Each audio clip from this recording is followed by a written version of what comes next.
I love my boyfriend, but he broke up with me because he says life is too short to be with someone who just wants to fight. Does he not see that fighting every day is a symptom of a healthy relationship? When I met Ricardo, I felt as if the entire universe had finally decided to agree. It was not a casual and messy encounter like the ones you see in cheap movies. It was precise, almost architectural.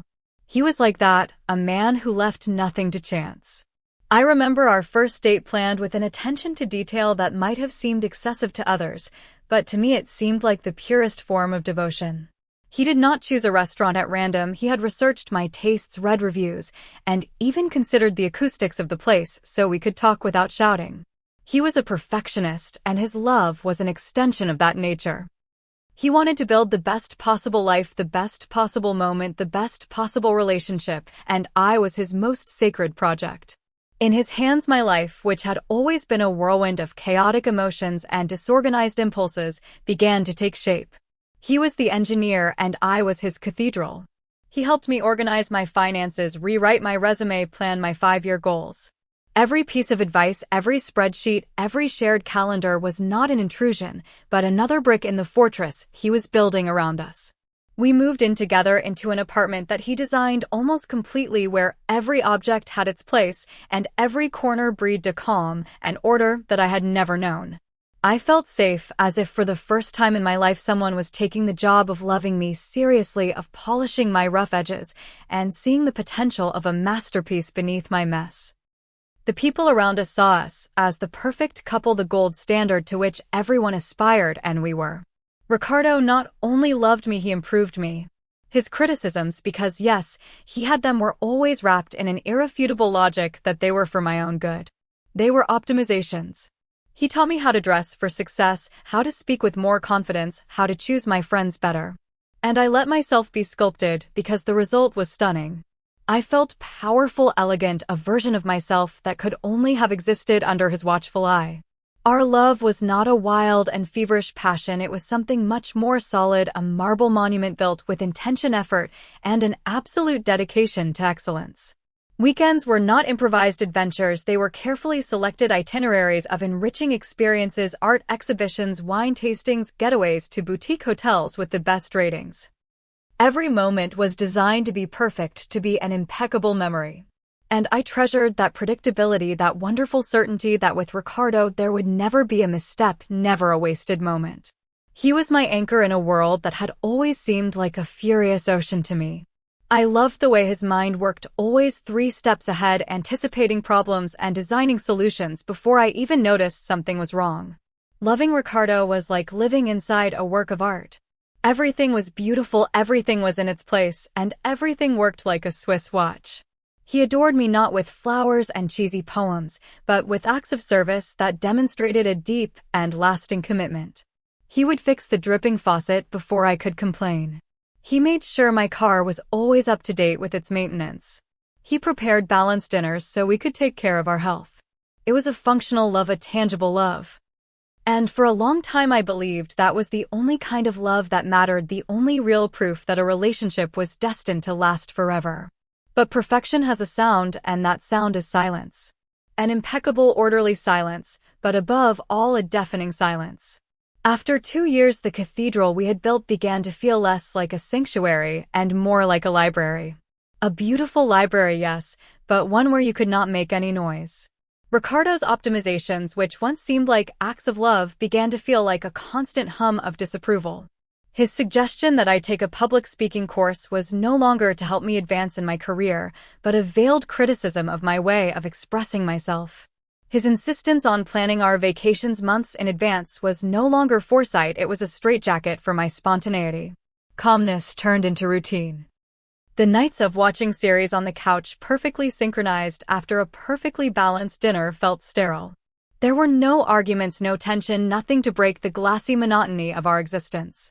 Love, I realized with a growing panic, had become complacent. Ricardo took me for granted. His love was no longer an active construction project, but one of mere maintenance. He would apply a coat of paint here, tighten a screw there, but the passion, the fire that forges great love stories had been completely extinguished. And in its place there was only a peace that felt sickly, like the calm that precedes death. It was at that moment that I started talking more with my friend Sophia. She was the complete opposite of Ricardo, chaotic, passionate, a force of nature. I told her about the silence, about the suffocating perfection of my life, and she looked at me not with pity, but with a wisdom that seemed revelatory. She told me that love is not a Zen garden, it is a battlefield. She explained that passion needs friction to exist, that couples who do not fight are the ones who have already given up. Her words were a balm to my tormented soul. She told me that Ricardo was not bad, just that he was a man who was afraid of real emotion, and that if I did not do something to shake the foundations, our relationship would die of boredom. The idea settled in my mind as an undeniable truth. The problem was not me, it was Ricardo's fear of conflict. His obsession with order was a way of avoiding the intensity, the vulnerability, and the rawness of true love. A love that screams, that cries, that breaks plates, and then embraces among the rubble.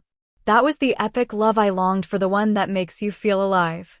Ours had become a cohabitation agreement between two very efficient roommates. And the fault, according to Sophia's irrefutable logic, was Ricardo's for letting the flame die out, for preferring comfort over connection. I began to see his gestures of affection as offenses. Him making me breakfast was no longer an act of love, it was a way to control my diet. Him planning our budget was not to secure our future, it was to limit my freedom. Every act of his perfectionism became further proof of his emotional disconnect. He was so busy building the walls of our life that he forgot to live inside them with me. The silence was no longer peace, it was abandonment. And I refused to be abandoned in a golden cage, no matter how comfortable it was. I had to do something, anything, to make him look at me again, to make him feel something for me again, even if that something was rage. So I made a decision that in my heart I felt was an act of supreme love, a sacrifice for the good of our relationship. If Ricardo was not capable of starting the fire, then I would become the keeper of the flame. I began to create friction deliberately. At first it was small things, sparks, to see if there was still anything flammable between us. I would leave my shoes in the middle of the hallway, knowing his obsession with order could not stand it. I would use the wrong glass for the wine just to see that little twitch in his jaw.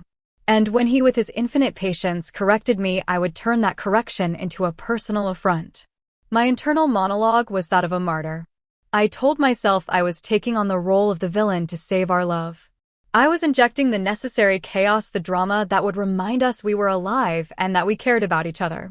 One night, he had spent hours cooking a spectacular dinner. Instead of praising him, I found a minuscule flaw in the saltiness of the salmon and turned it into an hour-long argument about how he never valued my opinion. I saw the confusion in his eyes, the hurt, but after the storm, when the tears dried, the reconciliation was intense. He hugged me with a desperation I had not felt in months. And in that moment, I had my proof, it worked. Pain was the price of passion. I became an expert in conflict escalation. A casual comment about traffic would turn into a fight about his lack of ambition. A question about his plans for the weekend would transform into an accusation that he was excluding me from his life. Every day was a new opportunity to test our bond, to force an emotional reaction that would break the monotony. The fights were horrible, exhausting, but the reconciliations were the sweetest nectar. In those moments of calm after the storm, I felt his love viscerally. He needed me, he needed my forgiveness, my affection. And I felt powerful, indispensable. We were the protagonists of a great Greek tragedy, and that was 1,000 times better than being the characters in a boring romantic comedy. Sophia cheered me on from the sidelines. I would tell her in lavish detail about our epic fights, and she would applaud my bravery. She told me I was fighting for my relationship, that I was teaching Ricardo how to feel again. She validated every one of my actions, framing my destructive behavior as a heroic act by a passionate woman. I convinced myself that I was doing the dirty work, the emotional labor that he was too cowardly to do. I was the one keeping the heart of our relationship beating, even if it was through constant electroshocks. Of course, there were moments of doubt, moments when I saw the exhaustion on Ricardo's face and wondered if I was not going too far. But then I would remember the silence, the empty perfection from before, and I would redouble my efforts. I preferred his screams to his indifference. I preferred his tears to his distant calm. Every fight was a blood transfusion for a dying love. And I was the only doctor in the room performing open-heart surgery with the crudest tools, convinced that the pain was a necessary symptom of healing. I believed with every fiber of my being that I was fighting for us in the only way I knew how. I expected the end, or at least the climax, to be an explosion, a monumental fight, the mother of all battles that would end with a movie-like reconciliation or a breakup worthy of an opera. But Ricardo, true to his nature, denied me even that. One Tuesday night, after a particularly absurd argument that I had started about the way he breathed while he slept, he did not react. He simply listened to me with a terrifying calm, and when I finished my monologue laden with tears and accusations, he told me we needed to talk. Not the next day. Now. We sat on the couch, that same couch where we had watched hundreds of hours of television, in a comfortable silence that now seemed sinister to me. I prepared myself for another round, ready to defend myself, to attack, to do whatever was necessary to provoke an emotion. But he gave me no material. He took out his tablet and placed it on the coffee table. On the screen was a calendar marked in red. There were dozens and dozens of days, he explained with the flat, methodical voice of a scientist, presenting his findings, that he had been recording our fights for the last 6 months. I froze. He continued, impassively pointing out patterns. He showed me how the conflicts intensified before any important event like birthdays or anniversaries. He showed me how 90% of the arguments were initiated by me and were based on completely trivial matters. He spoke of a possible addiction to cortisol, of the need for adrenaline spikes, of how I seemed incapable of functioning in a state of emotional equilibrium. He was not accusing me, he was diagnosing me, and that clinical coldness was more painful than any scream. I tried to interrupt him, to call him a psychopath, but he raised a hand and asked me to let him finish. He said he loved me, or that he loved the idea of the woman he had met, but that he could not continue living in a minefield. He said that life was too short to spend it walking on eggshells, waiting for the next inevitable explosion. He used phrases like unsustainable environment and emotional well-being. Every word was a nail in the coffin of the narrative I had so carefully constructed. I was not a passionate heroine in his eyes, I was a problem that needed to be solved. And his solution was amputation. When he finished, the silence in the room was absolute. I expected him to cry, to beg me to change, to give me an ultimatum, anything but that quiet, definitive resignation. I screamed at him that he was a coward, that he was afraid of real feelings, that he preferred his boring little orderly life to a real and passionate love, but my words bounced off his calm like stones against a steel wall. He simply looked at me, and for the first time I saw no love, no anger, not even disappointment. I saw pity, and that broke me. He told me he was sorry, that he wished I would find peace, and then he got up and went to the bedroom to pack a suitcase.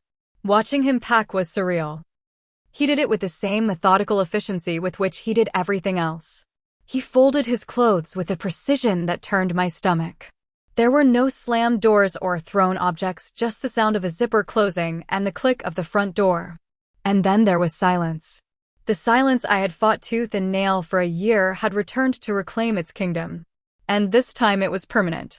It was a dense, heavy silence that filled everything. The perfect apartment, our fortress, had become my tomb. My first instinct was to call Sophia. She answered on the first ring. As always, between hysterical sobs, I told her everything. The calendar, the diagnosis, the unbearable calm with which he had abandoned me. And she, my anchor in the sea of injustice, gave me exactly what I needed to hear. She told me that Ricardo was an emotional coward, a weak man incapable of handling the intensity of a real woman. She told me that his need for control was pathological, and that his cold analysis of our relationship was the definitive proof that he had never truly loved me. A man who loves Sophia, assured me, fights, screams, begs, he does not give up with a spreadsheet. Her words reassembled the broken pieces of my logic. Of course, he was the problem. His inability to feel was the disease, not my need to provoke him. I was not addicted to drama, I was allergic to indifference. My only crime had been to desperately try to make him feel something, anything. I clung to that idea like a raft in the middle of a shipwreck. I spent the next few hours walking around the apartment, touching the objects he had chosen, sitting on the furniture he had assembled, and every perfect corner screamed his absence and his betrayal.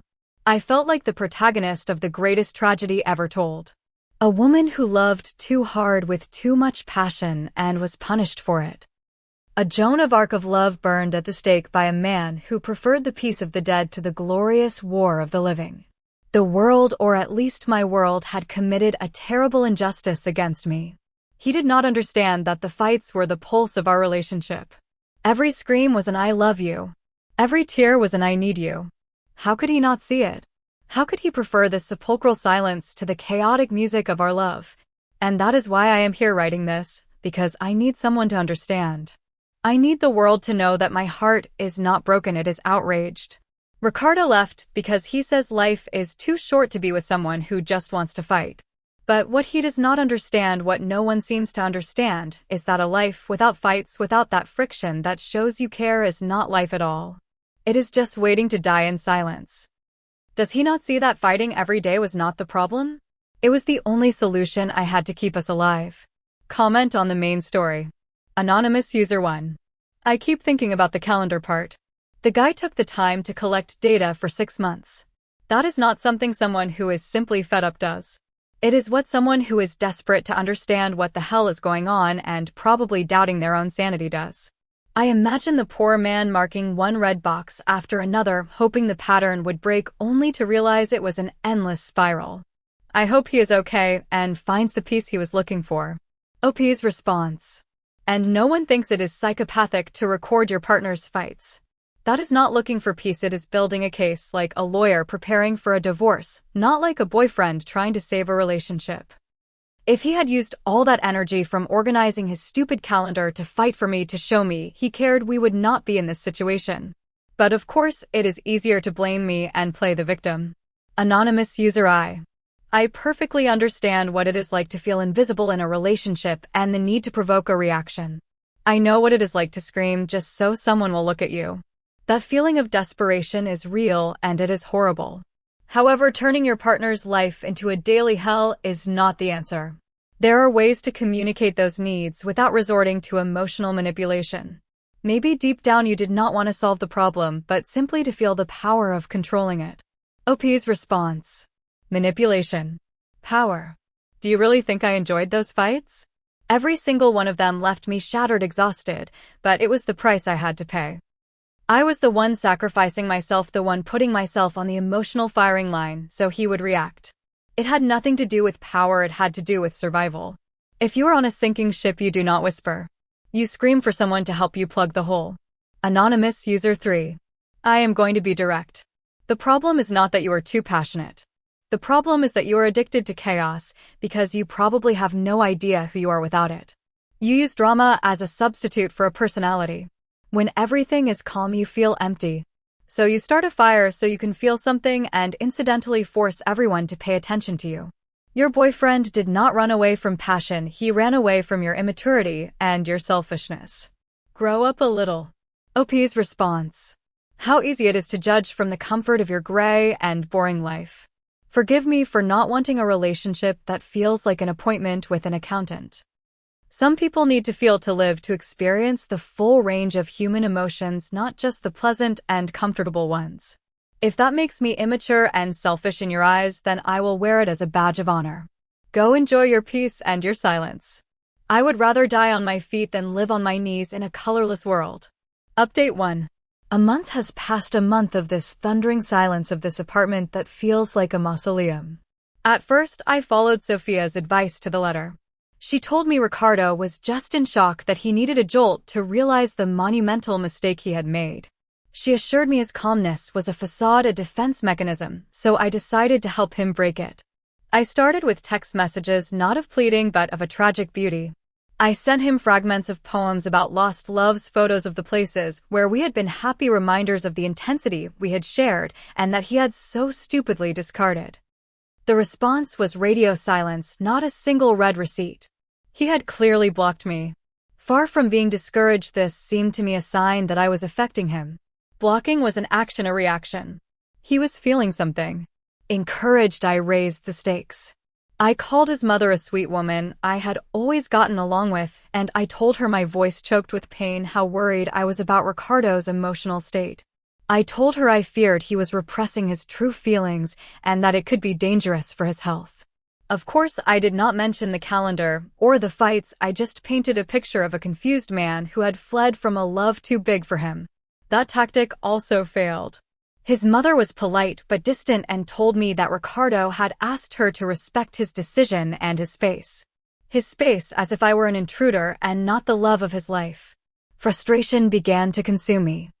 Sophia suggested a last resort, a grand romantic gesture, something he could not ignore. Knowing where his new office was, I showed up there at lunchtime with his favorite food. My plan was simple: to appear like a vision, to remind him of my unconditional love, and to force a conversation, a confrontation, anything to break the ice. The reality was humiliating. The building's security guard would not let me pass. He called Ricardo, and I could see him through the glass of the reception. He did not come out. He simply shook his head, and the guard, with an expression of pity, told me that Mr. Ricardo asked me to leave, or he would have to call the police. The police, for an act of love, was the straw that broke the camel's back.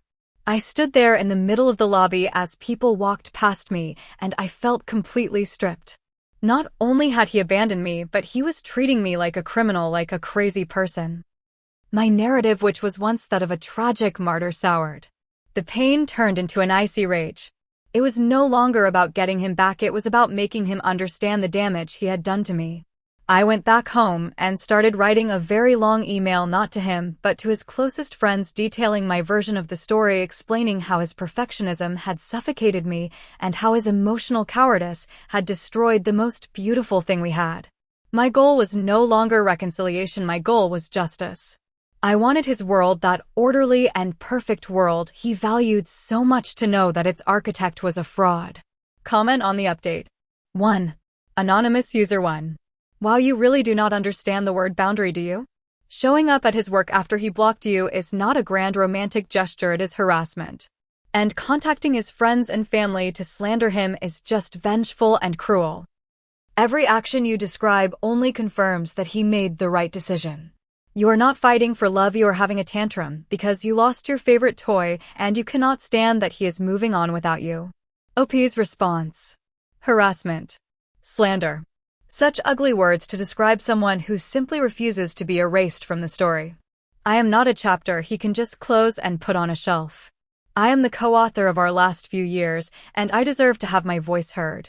He controls the narrative with his silence and his victimhood. And I cannot defend myself. It is not a tantrum, it is a fight for the truth. Anonymous User I. Your friend Sophia is a terrible influence, or she is incredibly naive, or she enjoys drama vicariously through you. Every piece of her advice has pushed you further into the abyss. Maybe instead of listening to the person who encourages you to start more fires, you should start asking yourself why you are so drawn to her destructive advice. She is not your friend, she is your accomplice. OP's response. Sophia is the only person in this world who understands the depth of my feelings. She is the only one who does not judge me for feeling too much. It is easy to criticize her from the outside, but when you feel like you are drowning, you grab onto the only person who throws you a life raft, not the one shouting from the shore that you should have learned to swim better. She is loyal, and that is more than I can say for Ricardo. Anonymous User 3. Do you know what is really sad? That with every step you take, you give him more power. Your silence would have driven him crazy, your indifference would have made him doubt. The fact that you moved on with your life and were happy without him would have been the sweetest revenge. But instead you are proving to him that you cannot function without him, that your entire life revolved around the orbit of his attention. You are validating his decision with every message, every call, and every unwanted appearance. He won. OP's response. He won? This is not a game, it is my life, and happiness is not an option when your heart has been ripped out. Silence and indifference are for cowards, for those who never truly loved. I cannot pretend I do not care. I cannot put on a happy mask. My pain is real, it is honest, and if showing it gives him a sense of victory, then it says a lot more about his sick character than it does about mine. Final update. The email to his friends was the beginning of the end, not in the way I expected. There was no flood of support or calls from concerned friends asking for my side of the story. What there was an even deeper silence, followed by the most unexpected consequence of all. One afternoon, I received a call. It was Sophia. Her voice was not its usual warm and conspiratorial self, it was cold, distant. She told me bluntly that one of Ricardo's friends was her cousin's boyfriend, and that my email had reached her family, causing a huge problem. She accused me of dragging her into my mess, of using her. I tried to defend myself, to remind her that it had all been her idea, that she had encouraged me, but she did not want to hear it. She told me my drama had become too real, that I was crossing lines, and that she could not be a part of it anymore. She said she needed space, and before I could answer, she hung up. I blocked her. She blocked me. I do not know. But the result was the same. The only person who understood me, my only ally in this war, had abandoned me on the battlefield. The loneliness I felt at that moment was absolute, a black and total void. For the first time, I had no one to blame, no one to validate my pain. It was in that state of complete isolation that the real turning point occurred. It was not an epiphany or a moment of clarity, it was an image. A mutual friend, someone who was clearly unaware of the extent of the drama, posted a story on Instagram. It was a photo of a group of people hiking, and in the middle of them all was Ricardo. He did not look sad or tormented. He did not look like a man who had lost the love of his life. He looked light. He was smiling, a genuine smile that reached his eyes, with the sun on his face and an expression of peace that I had not seen on him in years. That photo broke me. It broke me in a way that no confrontation, no silence, no cruel word ever could have. All my theories, all my carefully constructed narrative shattered against the irrefutable evidence of his happiness. He did not miss me. He was not suffering, he was healing, and the source of his illness, the cause of his suffering, had been me. My passion was not the heartbeat of our relationship, it was the poison that was slowly killing it. The silence I hated so much was not a lack of love, it was the sound of an exhausted man trying to catch his breath. I sat on the floor of my perfect apartment and cried, but this time they were not tears of rage or self-pity, they were empty, dry tears. The great epic drama of my life had been revealed as a farce. I was not a tragic heroine. I was the villain of my own story, and not even an interesting one. I was just a tiring villain. The spiral of chaos I lived in was not proof of life, it was an addiction, and it had left me completely alone. I do not know what I will do now. There is no one to call. There is no battle to fight. There is only the silence. And for the first time, I understand that it is not the silence that is scary, it is the person you find in it. Comment on the final update. Anonymous User 1. This is the most honest thing you have written. That photo was probably the best thing that could have happened to you. Sometimes the only way to see the damage you cause is by watching people flourish once you are no longer in their life. It hurts like hell, but it is the only kind of truth that can break a cycle of self-deception. The road ahead will be difficult, but this moment of clarity is your only real chance to start healing. Do not waste it. OP's response. I do not know if I would call it clarity. It feels more like emptiness, as if the script has been taken away from me, and I do not know what my lines are. Thanks. I guess. Anonymous User I. I am very sorry about your friend. Even though her advice was terrible, losing your only support system at your lowest point is devastating. But maybe it was also a blessing in disguise. It forced you to face reality on your own without her voice in your ear justifying your worst impulses. Sometimes hitting rock bottom is the only place from which you can start to build again on a more solid foundation. OP's response. Maybe, or maybe it just proved that in the end everyone leaves you. It is hard to see a blessing in that right now. Anonymous User 3. You see? It was not about passion versus boredom, it was about chaos versus peace. He chose peace, and now for the first time you also have the chance to choose it. Not for him, not for anyone else, for you. The question is, what are you going to do with it? Are you going to find a new source of drama, or are you going to learn to live in the silence and see who you really are? The choice is yours. OP's response. I do not know. I honestly have no idea.